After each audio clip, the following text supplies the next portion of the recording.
All right, here we are straight up at 10 o'clock. Thank you everyone for joining in on our show. Really appreciate you being here. Again, we're here with Rick Allen, who is the founder of our company, BioLynceus. We're located in Estes Park, Colorado. And the entire gist of today's presentation here is that we want to talk about public awareness, public education. And in general, it is how we can have the public help us reduce things like fog in the wastewater treatment plants. So what we're going to do here is we're going to have a bit of a Q&A where we're going to walk through a few slides here. Again, this is going to be really super short. This is part of our first Friday webinar series that we're kicking off here. And for those of you who don't know Rick, he is a prolific trainer in the wastewater industry, especially out here in the West, places like Colorado, Utah, Wyoming, Montana, Oregon, Washington, the tri-state area. What are the states in the tri-state area, Rick? And that California, Arizona, and Utah. Fantastic.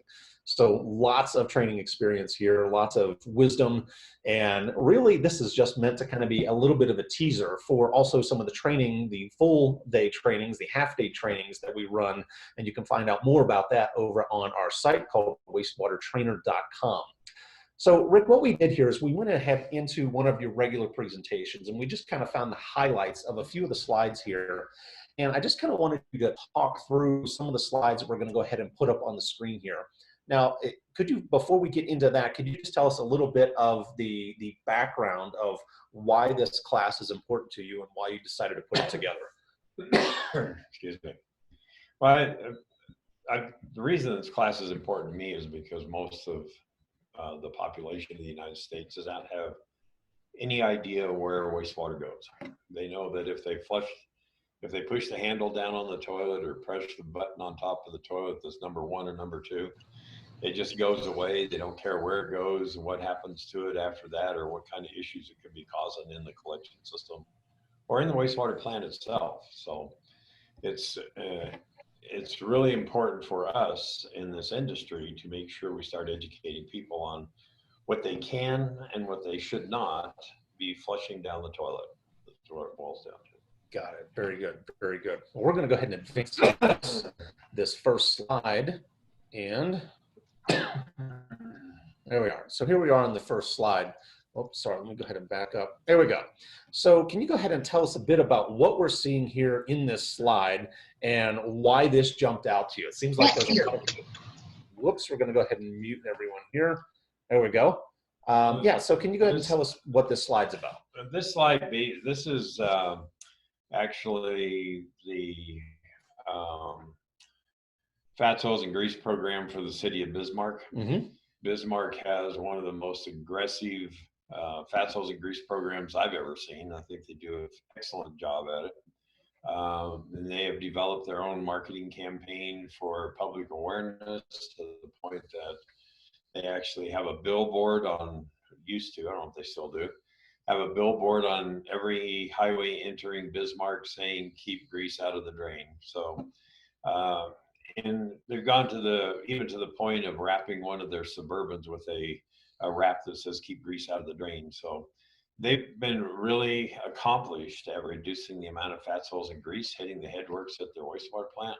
And so I think part of their system is, and if you go, they're doing PSAs, and we'll get into some of all the things that they do, but it's really about educating the people in your community on not to flush grease down the toilet. Don't put the turkey grease on Thanksgiving down the toilet. Don't, pour grease down the drain from the frying pan that you just used. Don't pour it down the kitchen drain, because all that stuff hits the wastewater plant. And unless you're using fatsols and grease as a cogeneration media for creating methane to produce electricity at your plant, you really don't want a bunch of grease in your system. And the grease has all kinds of other issues. It'll plug up pipes. It'll impact lift stations, how they work, and the floats and the sensors on when the lift station has to come on and when it doesn't need to come on. And so it's more about teaching the public in your community what to do with fatsols and grease, which is basically scrape it out of the pan into the trash or put it into a tin can. And I think we have a slide of some of that too. And just dispose of it at the landfill, not at the wastewater plant. So let's pop up. You had referenced the wrap there on the suburban. So I went Right. ahead and pulled up that slide. I believe if we can pop back over to previous slide here. Yeah. So do we have? Yeah, the can is on its way, I believe. So these Mhm. obviously look like they are some of the handouts that they have. Now, can you tell me how the municipalities get these out in the hands of the public? Well, there's several ways. Bismarck's got a really unique way because they actually have built racks that hold their keep grease out of the drain and don't flush sanitary wipes. And you can see the little plastic, the green scrapers that they provide for people to scrape grease out of the pan Okay. into Okay. the trash. Got it. Um, and the last time I talked to them, I think they had already distributed. And they put these racks in the convenience stores. So like Circle K and places like that, there's this rack that has keep grease out of the drain, don't flush sanitary wipes, and they have a um, a supply of these scrapers for people to use scrape grease out of the frying pans. And the last time I talked to them, I think they just placed another order for those scrapers, and they'd already distributed like 4,000 of those through the city of Wow. Bismarck. And that's pretty impressive that people are taking them. Now, when I look at them, I'm thinking, Bismarck, North Dakota, they might be using them as windshield scrapers for getting ice off their windshield. But that being said, I think it's still a really good promotional thing. And all of the stuff that Bismarck did, they designed all this themselves. So we can't use their marketing materials, we can't use their images. But I think if you would call Bismarck, you might talk to them. They might give you some permission to maybe use some of that stuff. Mm-hmm. But it is really, it's up to you to make sure that it's something that's catchy, gets their attention. When I was in Olympia, Washington, they have a folder that they give out of what not to flush down the drain, and I was really amazed because one of the things that was on the do not flush was goldfish. So, you can have a lot of fun with this if you just do it. So, and public and tours of your plant are probably the best thing that you can ever do, and you'll have more fun with that than about anything else you can do. So. Fantastic. So for those of you who have just joined us, we're here with Rick Allen. He's the founder of BioLynceus, prolific wastewater trainer out here in the West. I'll just say kind of west of the Mississippi, most of those states. And we're talking about how to remove or how to help, how to enlist the public's help in removing issues from your wastewater treatment system. And we're, of course, here looking at some of the examples that Rick uses in his training classes. So for those of you who are familiar with Zoom, there is, if you go either up to the top or the bottom, wherever your control panel is, you're going to see a chat window. If you have questions, go ahead and pop those into the chat window because we're going to grab those questions here and answer those for you here in just a few moments. A couple more slides that I wanted to show here, Rick. We've already talked about this one. Of course, everything goes back to how much is this going to cost, okay? Tell us a little bit about cost of really doing a good public education program. Well, these costs actually came from Bismarck. So, like to say, they have one of the most aggressive grease ordinances, grease programs that I've seen. In fact, I recommend them all the time when I'm teaching. But if you look at that, PSAs, public service announcements are free. You can go to your newspaper, should be able to go to your newspaper, your local TV, your local radio, even regional newspapers, and tell them you want to put in a public service announcement on keeping grease out of, and what it could be keeping grease out of the drain. It could be a sanitary wipes issue, and they should do that for you for free. And there's no cost to that. All you have to do is get somebody in your graphics department or locally to put something together for you. The billboards that the city of Bismarck has, they have 3 of them. One on every highway coming into the city of Bismarck has a billboard that says "Keep grease out of the drain." Those cost them, I think, $525 total. They might have received some kind of special dispensation because they were a municipality. The vehicle wrap cost them $2,000. They already owned the Suburban, so it was just taking one of their current vehicles and putting a wrap on it, a couple of grand. They put out 1,000 posters and 2,300 pamphlets. And they actually did start doing door hangers and putting stuff on. And one of my favorite stories from them is they actually were doing a door hangers for sanitary wipes, and they had one subdivision that they were putting them in, according to the story that I remember. And they went in and they did it twice. They went in and put down don't flush sanitary wipes. Went in a couple of weeks later and put out another one that said somebody in your area is still flushing sanitary wipes. And then the third one would be somebody on your block is still flushing sanitary wipes. I mean, you have to get their attention, and if you get buy-in from half of the people in a subdivision, they will make sure that the rest of the people in the subdivision start adhering to that same policy. So it's just about touching them. You have to do it many times. Uh, any type of print material, they have to see it 3 times before they actually read it. That's the national average. So you just got to keep putting it in front of them again and again and again. So their total cost for their entire program, the pamphlets, the posters, the vehicle wrap, the billboards, they spent about $7,500 to keep grease out of the drain. Now, the last time I talked to somebody there, they said they figured it had saved them it probably reduced their grease by about 10%. So, and that's still not, you can say, well, that's not very much, but it actually is when you're a city of 100,000 people. That's a lot of grease that they've removed from their system. That's amazing. What I like about this is that it isn't just putting the pamphlet in with the bills that you maybe send out, right? So your water bill.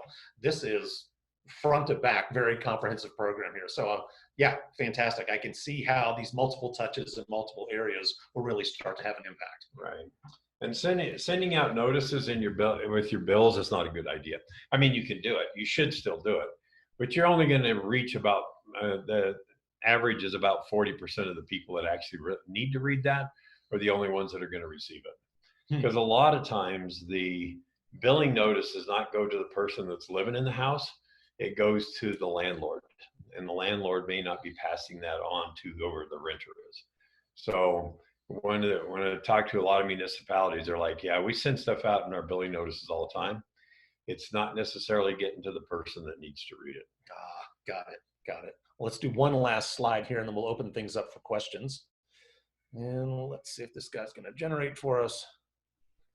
And there we go.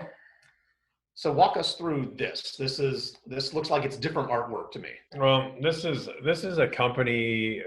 I've seen them at a few trade shows here recently. They are a company that actually develops an entire marketing program for keeping grease out of the drains and sanitary wipes. It says $190. I don't know what it costs to do this because I didn't have a conversation with them. So I'm actually giving them some free advertising here. I don't know why I'm doing that, but anyway, it's one of the companies out there that does have a full program that you can enlist in, and they will come in and try to educate your whole entire town on, and they put out pamphlets and door hangers and all of that kind of stuff.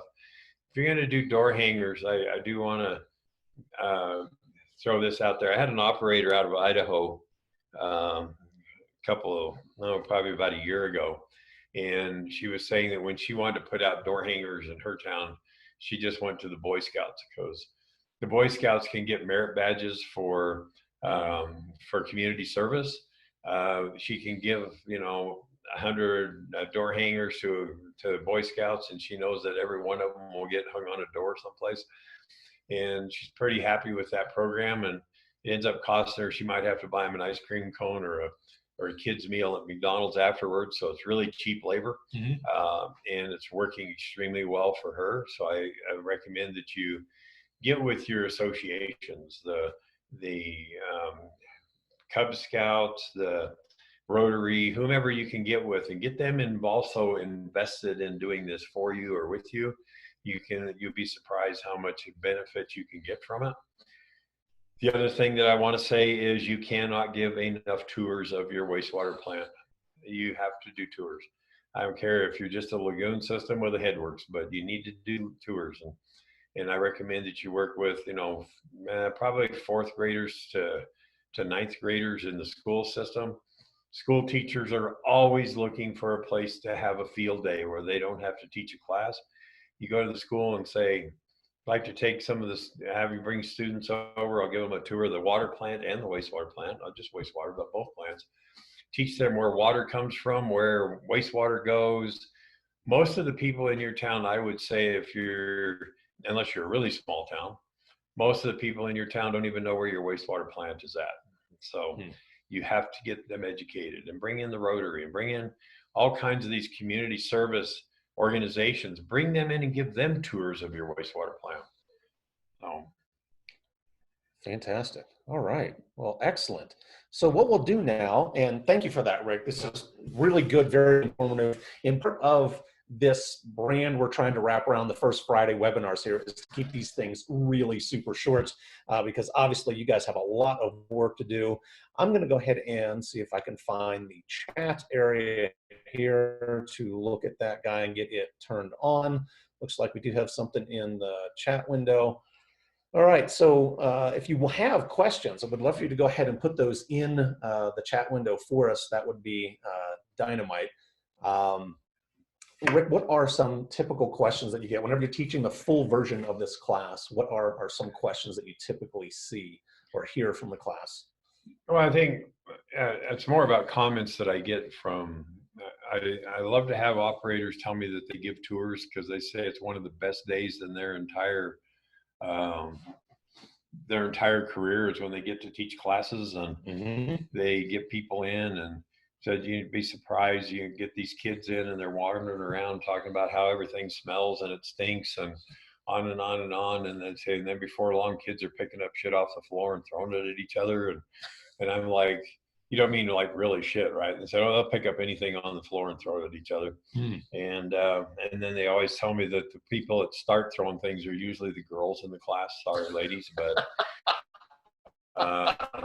and so they have so much fun with it. You know, kids that are saying, "Oh yeah, there's my Hot Wheels car that I flushed last week. Can I have that back?" Or they start showing people showing these kids what gets flushed, like dentures and all of that kind of stuff, and money, and it's like, wow, what kind of an industry is this?